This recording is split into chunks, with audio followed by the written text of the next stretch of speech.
Hello.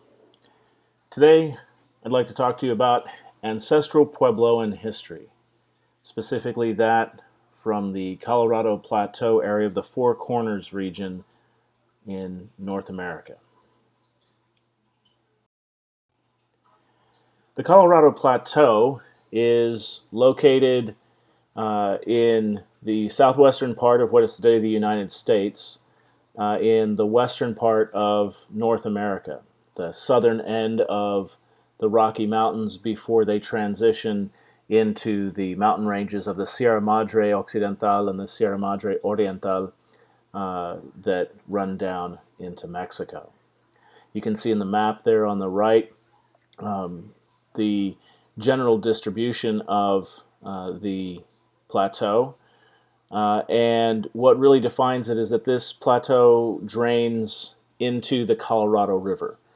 And given the amount of water that is drawn off of the Colorado River into the modern states of California, Nevada, and Arizona to support cities like Phoenix and Los Angeles and Las Vegas, in some ways, this is the headwaters of a good portion of the water that we actually use.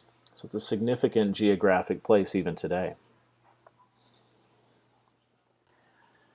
It's also quite possibly one of the most beautiful portions of the continent. If you like desert landscapes, it's hands down in the top three in the world. This view here is at Arches National Monument in Utah. And it also contains some of the most iconic landscapes. Monument Valley, for example, seen in many westerns and Close Encounters of the Third Kind. A well-recognized landscape all around the world, with a stark beauty. And it's also important to recognize that it's usually thought of as being a desert, and it certainly is, part of an arid landscape. But it ranges from lower portions, lower elevations that are very much in the traditional desert concept, to shrublands, to forests, juniper and pinyon and pine. These aren't rainforests by any stretch of the imagination, but there are dense stands of trees in the mountain ranges of this area. And in the higher elevations, you have snow-capped peaks and alpine type settings. So it runs a range, much like we've talked about throughout the world, and especially in Western North America. The vertical distribution of environments is actually quite key. And the ability of people throughout time in the Southwest to occupy locations, but because different environments may not be that distant, it may only be 25 miles to a forest, even if your village is in the desert. This presents opportunities to access different sets of resources rather than being locked into one specific set. And that was a strategy used by a number of people throughout time. When we're talking about ancestral Puebloans, this is the area including the southeastern part of Utah, southwestern part of Colorado, northwestern part of New Mexico, and the northeastern part of Arizona. Bordered to the south by other agricultural groups known as the Mogollon, and to the southwest, the groups referred to as the Hohokam, which you may be familiar with from this class or others. What's important here, what's really key here is the distinction between what we refer to as the Southwest and neighboring areas, especially in the deep past, often has as much to do with the clear and distinct agricultural foundations of the region. Maize, beans, and ceramics introduced from Mesoamerica. And interestingly, though, the Four Corners area itself, in contrast to the Hohokam region further south and west, appears to have had a bit of a lag time, because even though the earliest maize is here by 2000 BCE, the first 2 millennia after that introduction saw relatively little increase in the size of settlements or the permanence of these settlements, and population density didn't really tick up in a big way. What appears to have happened is that there was a pattern of shifting cultivation, where the villages and fields would be moved after a few years, because when you're doing this kind of low intensity horticulture, gardening, especially in landscapes where the soils are not remarkably rich, you get declines in production. And since the landscape wasn't full, in a sense, there was a lot of open available land because of these lower population densities.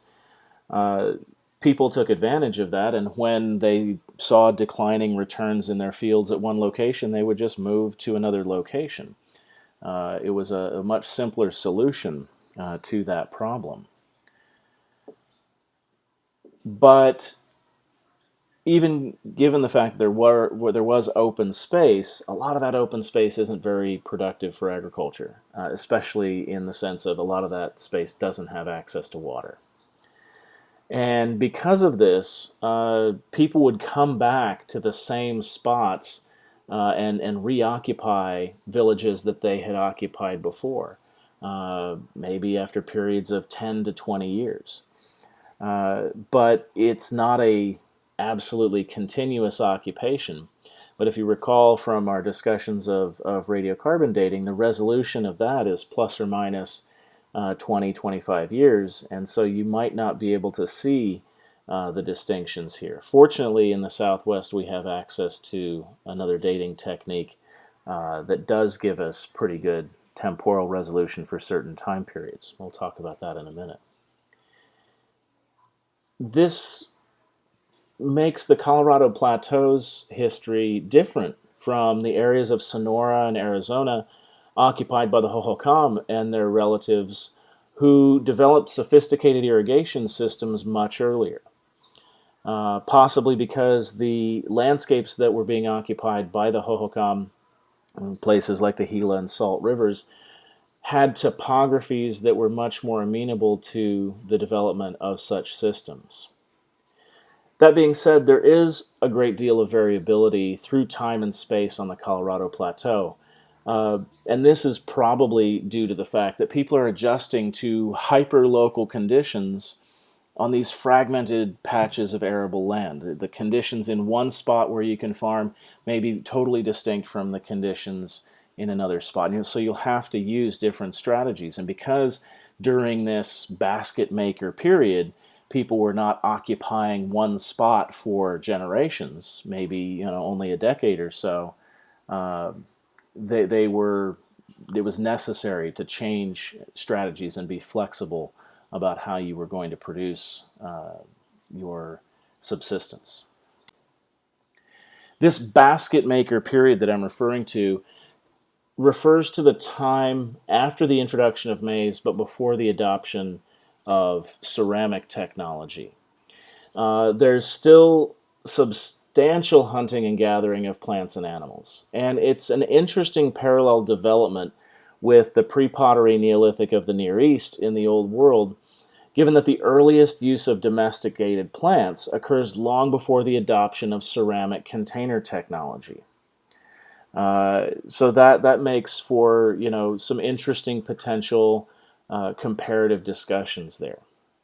Very little, if any, evidence for social hierarchies has been found, and this suggests to us that political organization was, at the group level, relatively egalitarian with few fixed differences in status. This picture here shows a basket maker, a drawing of a basket maker basket, along with some footgear, a sock, and a sandal bottom that have been recovered from caves dating to this time period in the region. As a little aside, the weapon technology that's being used by people during this time period, during Basketmaker and all the earlier time periods in the region, was the atlatl, the spear thrower. This was used throughout the Americas until the last 1,500 years or so, because the bow and arrow was introduced from the Arctic sometime around 3 to 400 AD, or 83 to 400. And prior to that, this was the projectile technology being used across the continent. This weapon system, detailed here, if you care to see the engineering drawing there and the mechanics of how it functions, really useful illustrations here. It's extremely effective in open country, which there's plenty of in the Southwest. It's not as effective in densely forested environments because you have to stand fully up, you have to throw a baseball, and if you can imagine a Major League Baseball pitcher trying to throw a baseball in a densely forested area, you would get some of the same results. It doesn't have that capacity to fire from cover like a bow and arrow does.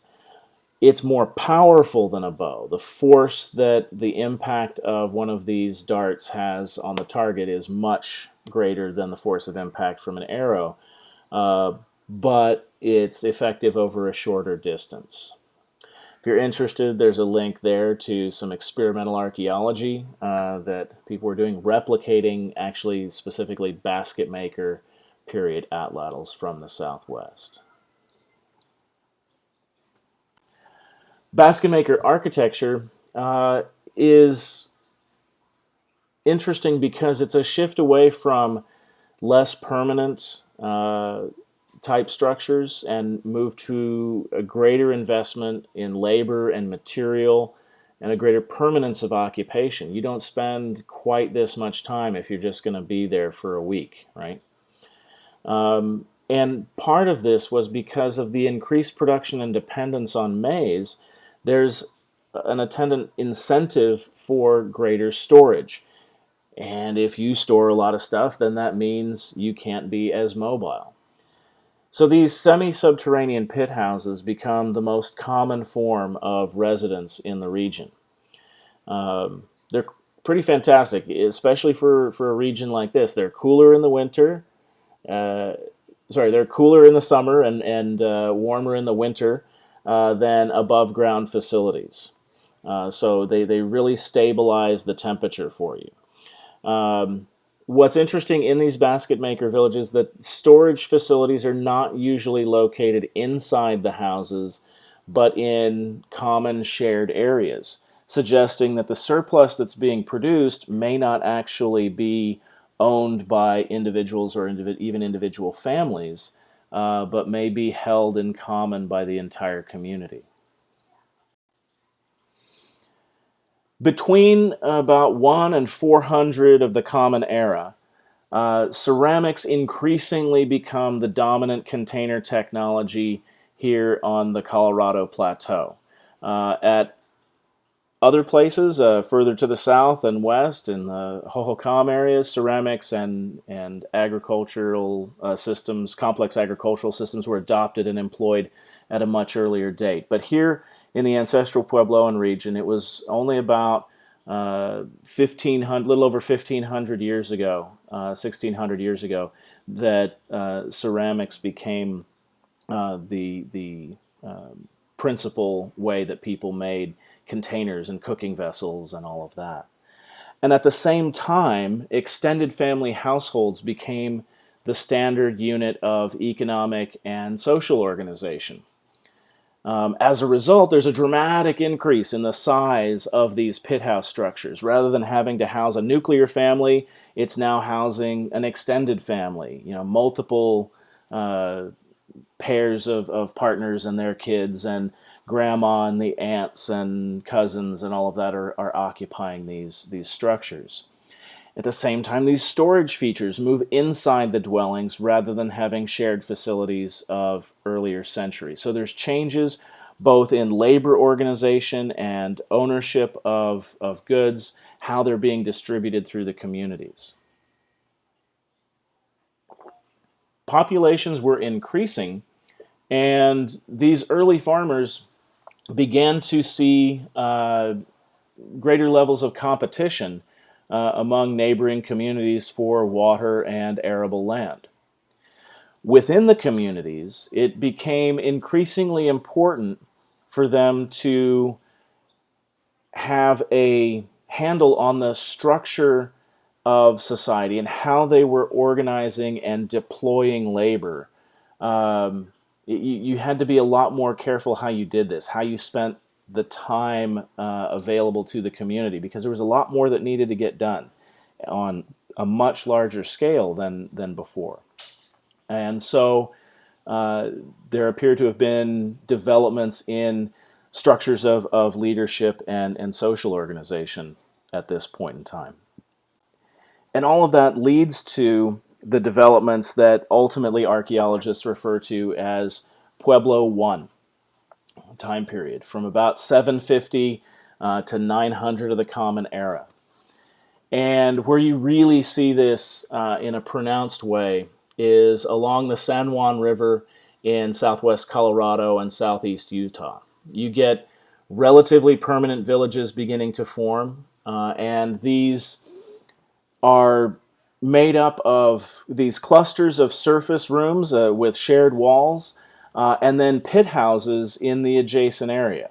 Now it's unclear whether this is a transitional thing, whether some people are still living in the pit houses, or whether the settlement starts with the pit houses and then moves to above ground, if they're still using them simultaneously, because the changes are happening not now on the order of centuries between one notable pattern and another one, but decades. And so the resolution, the chronological resolution that we're able to look at, may actually not give us a fine-grained enough picture to be able to see, exactly how this process is occurring.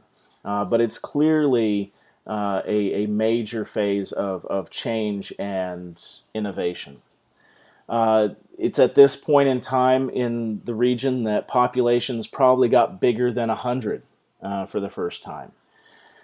These rooms aren't stone construction, though. They're wattle and daub, which is wooden posts that then have withies and warps woven between the wooden posts. And then that kind of basketry framework is then plastered with mud plaster on both sides. And so you create this structure that you then put a mud plaster covering on. There's still no real evidence for distinct social hierarchy or differential access to resources among community residents. It's kind of interesting. One of the things that emerges very clearly and very importantly for later First Nations people in the region is the Kiva. These structures are circular, mostly subterranean, with a variety of spaces and structures inside of them. They appear to mimic the ancestral pit houses, right? Which is interesting when you think about the cosmologies and a lot of the origin myths for people in the region talking about emergence, right? So the ancestors emerge into this world, and so that act is being replicated every time somebody comes out of one of these kivas. These are not residential structures anymore, though. They are ritual, social, political, and are still used in modern Pueblo villages today. And there's very clear continuity in the architecture of these features over the last 1,500 years. The largest of the early kivas from Pueblo 1 was found at Grass Mesa, Pueblo, and was 74 feet in diameter, with a floor area exceeding 4,300 square feet. That is a big room even today. And so the amount of effort that goes into constructing these and maintaining them is truly immense. These are very important places. One of the archaeologists that worked on that project, Ricky Lightfoot, estimates that it took the entire community of Grass Mesa more than 2 months to construct that kiva. So these are undoubtedly focal points for community, religion, and politics. Especially interesting is that you have great kivas at some sites and not at others. And so they may have been shared by several neighboring sites who would all make use of this one space for certain rituals and ceremonies. Also during this time, we see evidence for frequent migrations, and this is really quite interesting. The remarkable chronological resolution I was talking about, provided by dendrochronology, tree ring dating, allows us to look at ancestral Puebloan history with a much finer focus than in a lot of other areas of North America. So in this area, after about 800 of the Common Era, we see occasional interregional migrations where whole villages would be abandoned and then reestablished in new locations, sometimes hundreds of kilometers away. This is a process that's really, really quite remarkable, and that we're able to finally have the resolution in time and space to be able to see it is really impressive. This is fascinating. And this large-scale residential mobility is likely a response to the inability of food production strategies and technology to sustain local populations across the arid region. And again, this contrasts with the story from the Hohokam region to the south and west, where you see much larger populations, much higher population densities, without this frequent relocation going on. So it's a different kind of story being told in these different areas of the Southwest. Following this formative time period, you see the development of what archaeologists in the region refer to as Pueblo II, from about 900 to 1150 of the Common Era.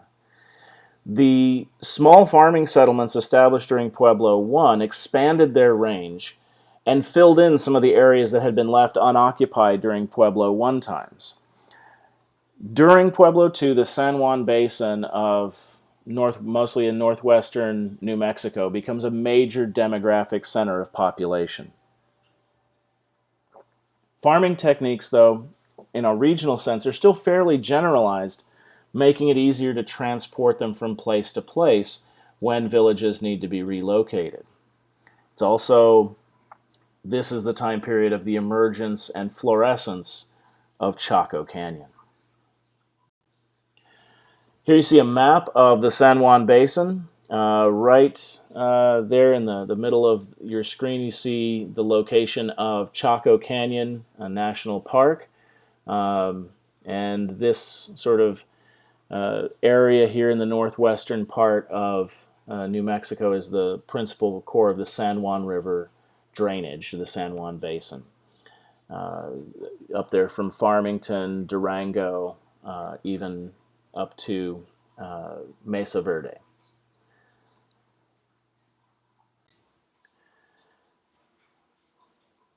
In the late 900s and early 1000s, populations began to shift from these scattered little farming communities with a few houses, maybe a dozen families or something like that, to these densely aggregated communities centered on massive communal stone masonry buildings that we now call great houses. You see them throughout the San Juan Basin, but nowhere as densely as in Chaco Canyon. Several of the Chacoan great houses contain hundreds of rooms and reach 4 stories in height. This here is a sort of low elevation aerial shot of Pueblo Bonito. This is the largest of the Chacoan great houses, shaped like a D, you can see there. And it had over 600 rooms, and the building itself covered 2 acres. It's also, of all the great houses, the one that has the largest number of kivas. You can see several of the largest ones right there in the plaza in the middle part of the structure. And this D-shaped form, the Pueblo Bonito, is sort of the iconic representation of that architecture that defines the time period both in Chaco itself and beyond the canyon. During the Bonito phase of the region, it's a time of immense cooperative effort. To give you an idea, in Chaco Canyon itself, at least 200,000 wooden beams were used in their construction, and all of those had to be brought from at least 25 to 60 miles away in the Chusca Mountains. A majority of the work in the canyon took place between 1000 and 1100. After 1100, there's a major decline and eventual abandonment of Chaco Canyon by the late 1200s. What's really interesting, there's some recent work that suggests that the local agricultural potential may have been much higher during this time period than people previously suspected. And that discovery may play into discussions of whether the canyon was a large demographic center or primarily a pilgrimage spot.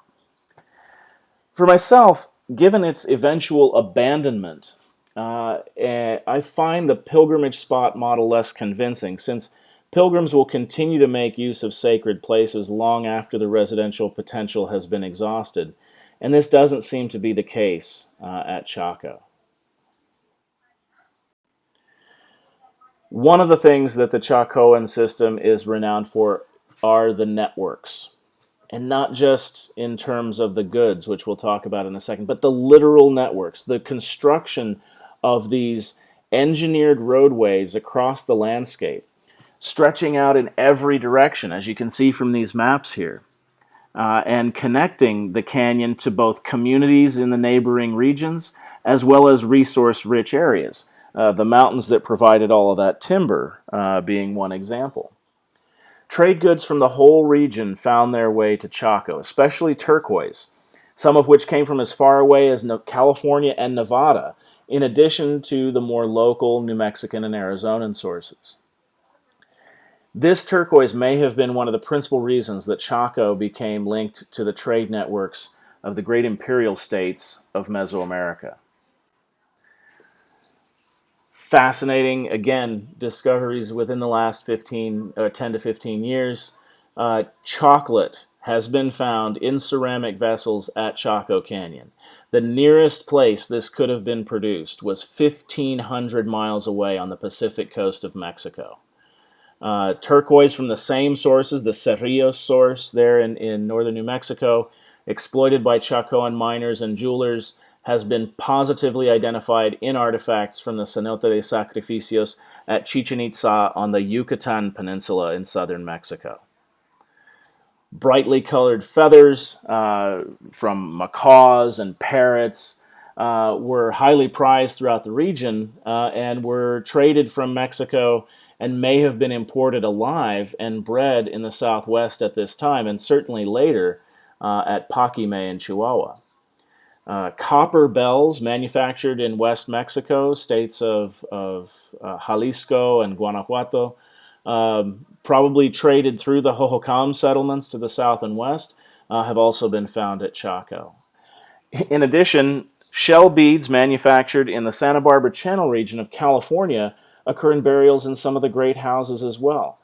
All of this just speaks to the fact that Chaco Canyon was incredibly tied into the larger world of the North American continent. It was here, at the peak of Chacoan influence and interaction, with the widest area that we see evidence for pronounced social inequality. Burials with literally over a ton of turquoise were found at Pueblo Bonito. And while the architecture remains monumentally communal, it seems that tensions were brewing between the collective model and the emergence of aggrandizing would-be elites within the community.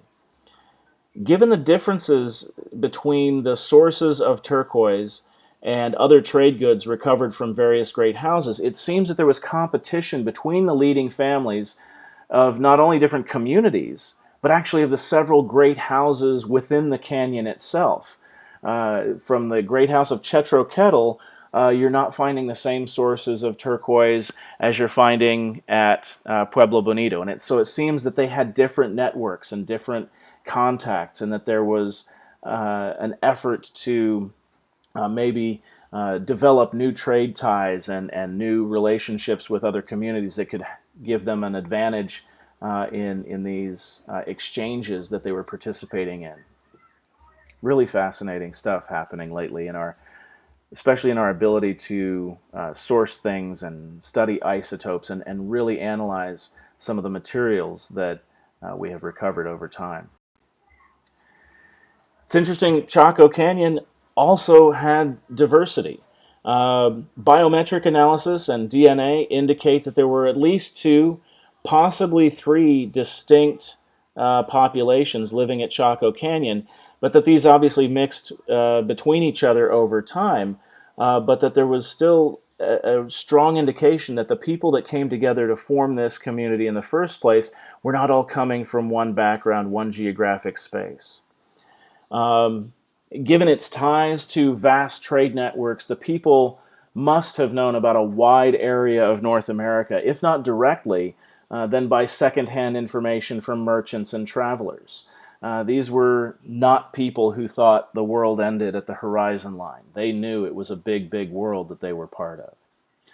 Architectural styles vary at Chaco Canyon as well, suggesting a lack of uniformity in the ways people chose to express their ideas, not only on an individual level, but also collectively. And in some of these great houses at Chaco Canyon, architectural choices will be made, a colonnaded walkway at one of them, that then they decide to brick up. And so there's not just diversity simultaneously, there's diversity through time. People change their minds about things and shift and adjust to match a new idea, new concept. Fascinating. But as so many of the things that we've talked about in class Chaco comes to an end. Building completely ceases in the canyon by AD 1150. And this corresponds with the onset of the medieval drought. This was an epic drought that lasted for at least 200 years and impacted First Nations peoples all across the Americas. As a result, populations shifted northward, initially to a series of very Chaco-like settlements, including Aztec ruin, with the largest of all Kivas in the southwest. You can see here the reconstruction of that Kiva at Aztec ruin. This is actually inside the Kiva. It's not an artist's reconstruction. It's an actual architectural reconstruction. This thing is huge and really suggestive that people were pulling out all the stops to petition the supernatural for assistance during this time period. It may be that the oral traditions of the Zuni, as discussed by Stephen Lexon in his book Chaco Meridian, actually record this period of Puebloan history and migration. These Chaco-like settlements do not last, and by 1200 they're abandoned too. The Zuni description of the people losing favor with the Casinas, the rain spirits, and being forced to abandon White House, the buildings at Chaco were often plastered, before migrating away and trying to end the displeasure of the Katsinas through larger and larger rituals, may be another accurate, if embellished, recording of this period of Puebloan history. These oral traditions match up very closely with what we're finding out with our new high-resolution archaeological record. Here you can see that discussion of, or the data on the medieval drought I was referring to, brought to you largely by dendrochronology and other geosciences. You can see there on the lower chart of the southwest, the time period from a little bit after 1100 through to 1300 is the longest sustained period of drought conditions over the last 1,000 years. This was a truly epic drought. To give you an idea, this same drought was the one that Lake Tahoe in the Sierra Nevada, which during recent drought times can drop by as much as 6 inches. There was a 7-year drought in the early 90s here in California, and Lake Tahoe dropped 6 inches over that 7-year drought. Well, during this medieval drought, Lake Tahoe dropped 40 feet and stayed that low long enough for trees that were at least 2 feet in diameter to grow on the exposed floor. That's how much of a drought you had. So this was definitely something that would have presented a massive problem for the people at Chaco Canyon and other agricultural communities in the arid Southwest. As Chaco is abandoned and other settlements collapse, we see a complete shift in architectural style and settlement pattern. Pueblo 3, which basically covers the time period of this drought, is marked by, surprisingly, you might say, large settlements, with pueblos including more than 50 rooms in the Mesa Verde region during the 1200s. But what's happening is that you have many fewer settlements. People are trying to aggregate into fewer, larger settlements that are situated in defensible locations, often with control over local water resources. And the decreasing number of locations where agriculture could support village-sized populations forced more and more communities into smaller and smaller areas. And initially, this might have been something that, could have worked, but the drought just kept going and going and going and going. And so you see increasing stresses, increasing impacts of this drought through time. Here's just a little map showing you the Mesa Verde region in contrast to the San Juan Basin. So populations move north and a little bit west to this area between the San Juan River and the Colorado. The cliff dwellings. These are highly recognizable around the world as being from the Southwest. So I mean, if you show one of these images, this is the Southwest for many people in terms of archaeology. But these settlements are actually quite small, especially when compared to the Chacoan Great Houses. There's a couple dozen rooms here compared to 600 at Pueblo Bonito alone. They lack great kivas. They lack plazas. And they were only occupied for a relatively brief period of time towards the end of Pueblo 3, where things were getting really, really bad. They have the appearance of refuges that were occupied, as increased violence and crop failures would have forced more and more communities to be abandoned. They're really genuinely, in an absolute sense, both metaphorical and literal, up against the wall.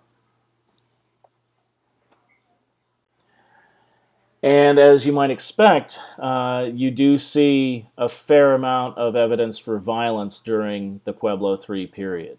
Trauma is visible throughout the region at a low frequency in Pueblo 2 burials, at the end of Pueblo 2, and during all of Pueblo 3, evidence increases dramatically.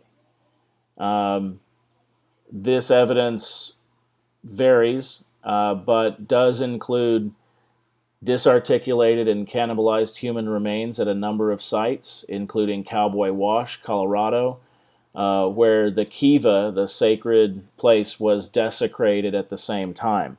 And that act of desecration included someone defecating in this sacred place, and from the coprolite that they recovered, there was a fragment of human bone in the coprolite.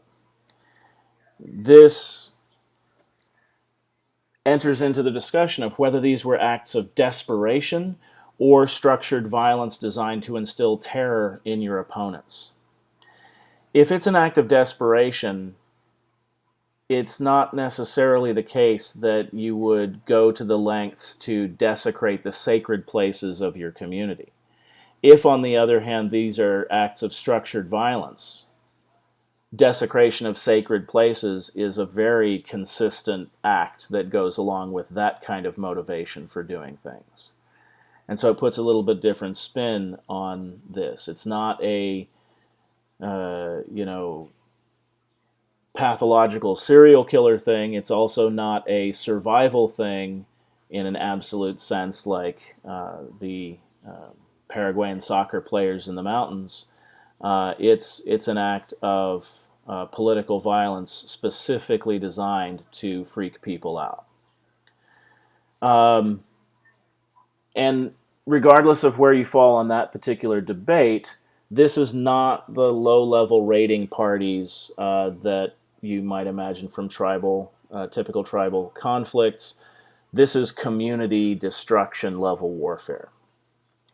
One other example at Castle Rock, Pueblo, the reconstruction of which shown there at the top, at least 41 people were killed in a single event that took place around 1280 of the Common Era and resulted in the destruction and abandonment of this community. So this was a time, Pueblo III was a time of collapse of the vibrant social and economic networks that had characterized Pueblo II, and the survival of much smaller groups, sometimes under grim circumstances. What comes after is Pueblo IV, from about 1300 to 1500 of the Common Era. By 1300, farming groups had completely abandoned the Colorado Plateau. Some groups were arriving through migration from the north and west, while others appeared to have switched away from farming and begun foraging on a full-time basis. An interesting kind of switch. But this increasing competition for what had been the backup resource base for Puebloan people ever since Basketmaker times may have led to the eventual abandonment of the last agricultural villages on the plateau. One or two bad agricultural years with heavy competition for the fallback resources may have been all it would take to break the camel's back, especially for populations that were already pretty close to the edge. The Rio Grande Pueblos. By the early 1300s, immigrants arriving from the rapidly depopulating northern areas were settling along the Rio Grande and the Little Colorado rivers in increasing numbers. And as this was happening, you get an increase in population densities. You're having to institute more intensive strategies for farming and economic production because the communities are getting larger. And so it kind of creates this feedback loop of increased populations, increased knowledge and traditions that were being brought in. And so you see a lot more intensive production and a lot more construction and a lot more water capture and control and diversion and field clearing. It's a dynamic building time period. As a result of this influx of population, rather than just local reproduction, many of these new Rio Grande Pueblos had over 1,000 rooms.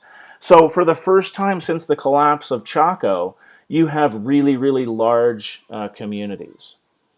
And these communities were often arranged around extremely large plazas with one or two kivas.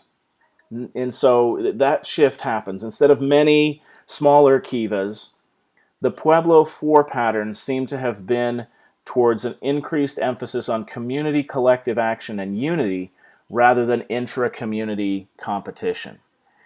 There seems to have been too much on the line for people to be focused on the competition aspect. We're all in this together, and we're all going to survive or not.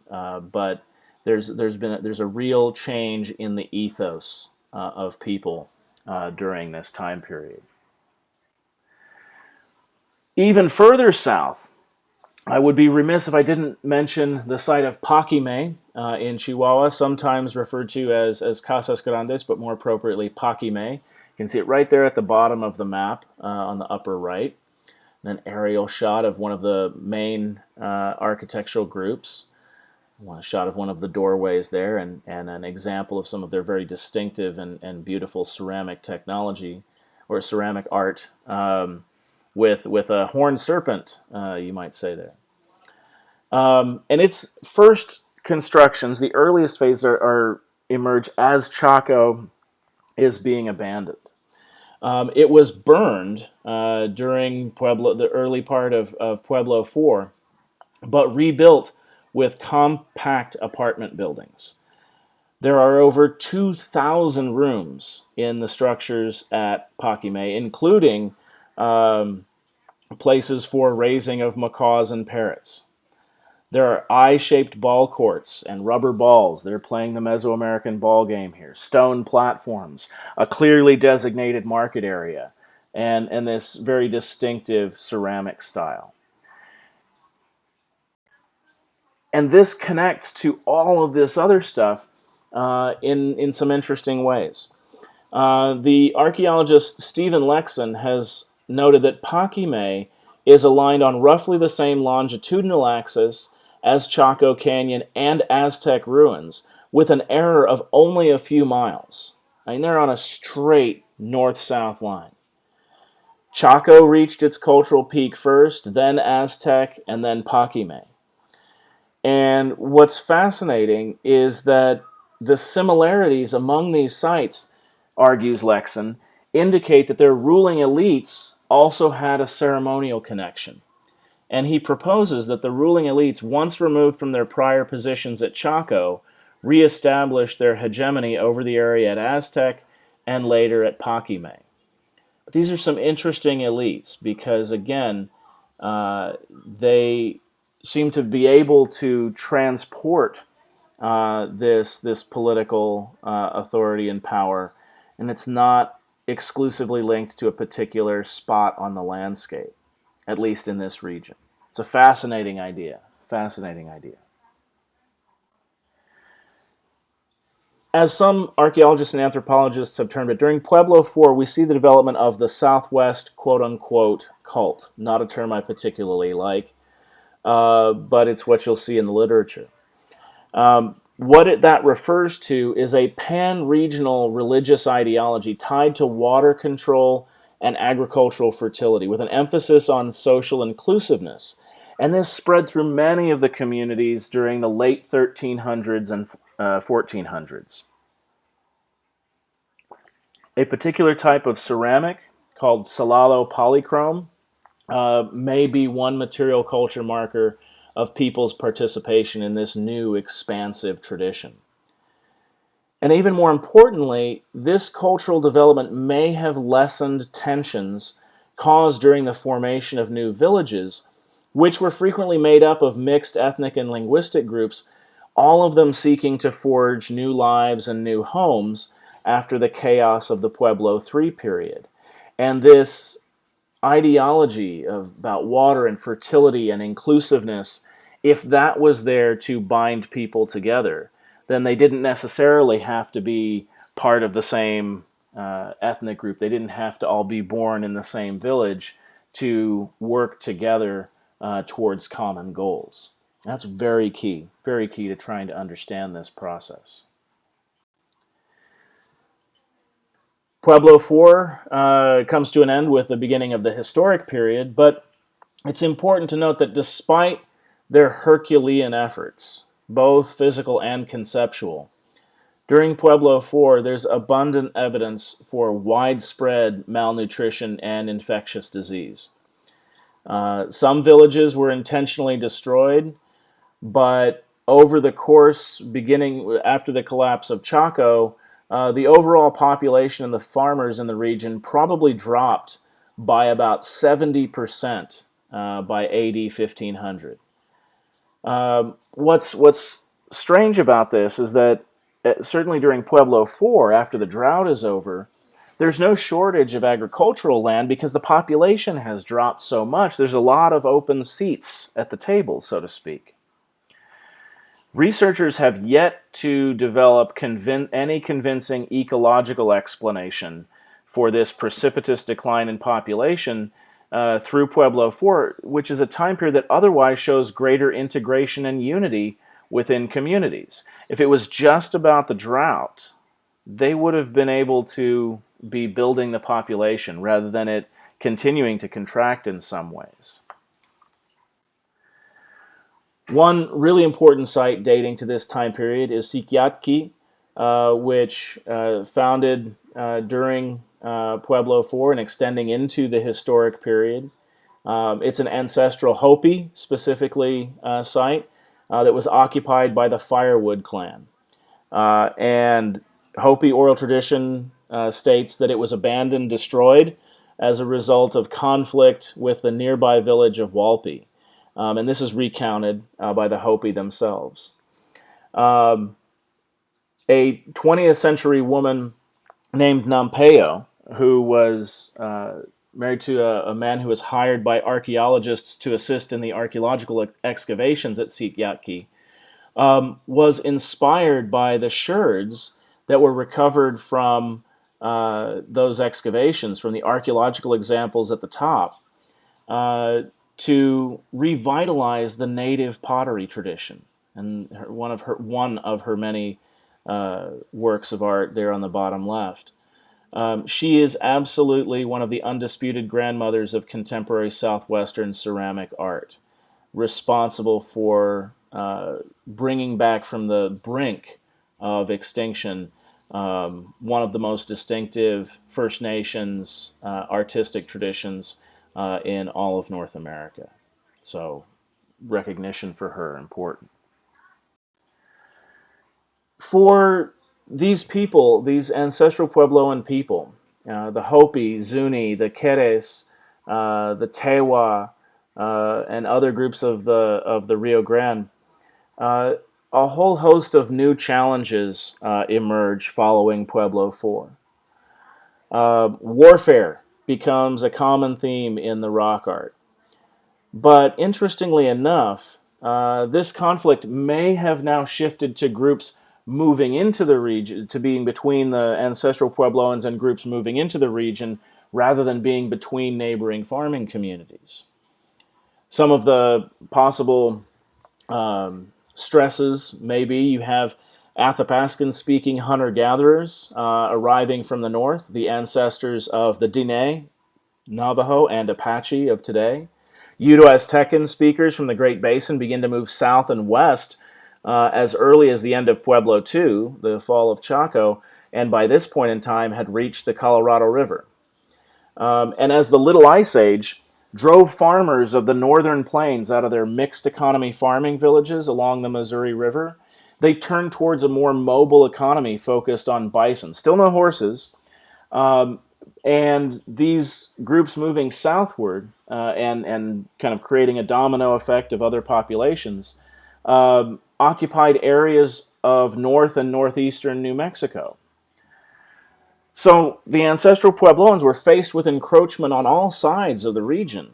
And this may be the best explanation for why farmers with structured, stable communities surrounded by abundant farmland were not able to substantially expand their populations during this period, and why their settlements were so concentrated in large aggregations. It's a lot safer to be with 100 other people than it is to be with, 2 other families, especially if you've got Comanches and Apaches and other plains groups moving in. These are not necessarily enemies, but they're also not necessarily friends. So it's a difficult time. So then throw this into the mix. Does that then mean that the Spanish may have just been another challenge? Um, at least from the perspective of the descendants of Pueblo 4 people, the initial arrival of the Spanish, apart from obvious technological issues, um, maybe it wasn't the psychologically jarring event it's sometimes presented as being. Just the arrival. Later issues with regard to religious traditions and oppression and disease, but the ancestral Puebloan people were already dealing with people coming in from elsewhere and encroaching on their territory. So that, in and of itself, would not have been a novel event. Regardless, the history of the region at this fascinating juncture was not as simple as a Europeans versus First Nations dichotomy. The Pueblo people were contending with new arrivals on literally every point of the compass. Social networks and demographics were changing rapidly over the next few centuries. And from the late 1500s onward, it was a constant challenge to adjust to the dynamic situations. From an anthropological standpoint, this is a truly fascinating time period. One example of this would be the discussion of Awadavi, a village on Second Mesa in the Hopi Nation. This village was founded sometime after 1300 and rapidly grew to be one of the most important settlements in the area. It was the first of the Hopi villages conquered by the Spanish. After the successful Pueblo revolt of 1680, the church was destroyed.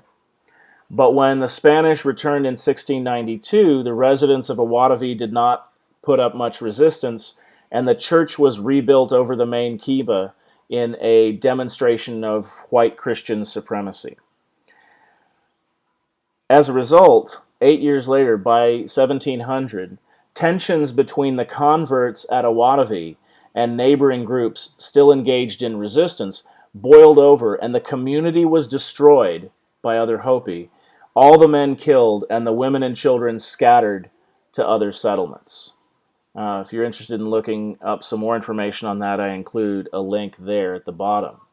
You can see in the bottom left some of the really remarkable archaeological finds from Awadavi include these gorgeous murals from the Kiva at Awadavi. And you can see on the top right a recreation of what those murals would have looked like. And if you really find this particular thing fascinating, there's a very interesting book called Mesa of Sorrows, A History of the Awadavi Massacre by author James Brooks.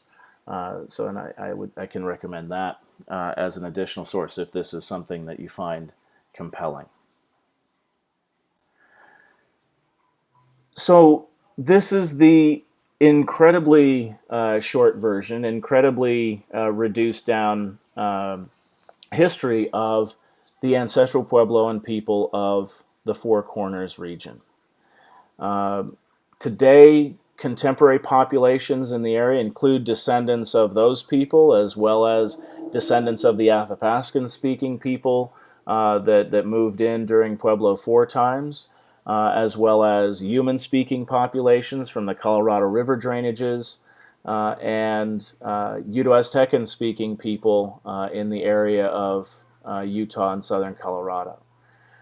It's a diverse First Nations landscape. It's not homogenous. There's not one Southwest tradition. And hopefully, just this little piece that we've selected to talk about gives you some idea of the complexity and richness of that tradition. And I hope it's something that you may find interesting enough to look into further. Thank you very much, and have a wonderful day.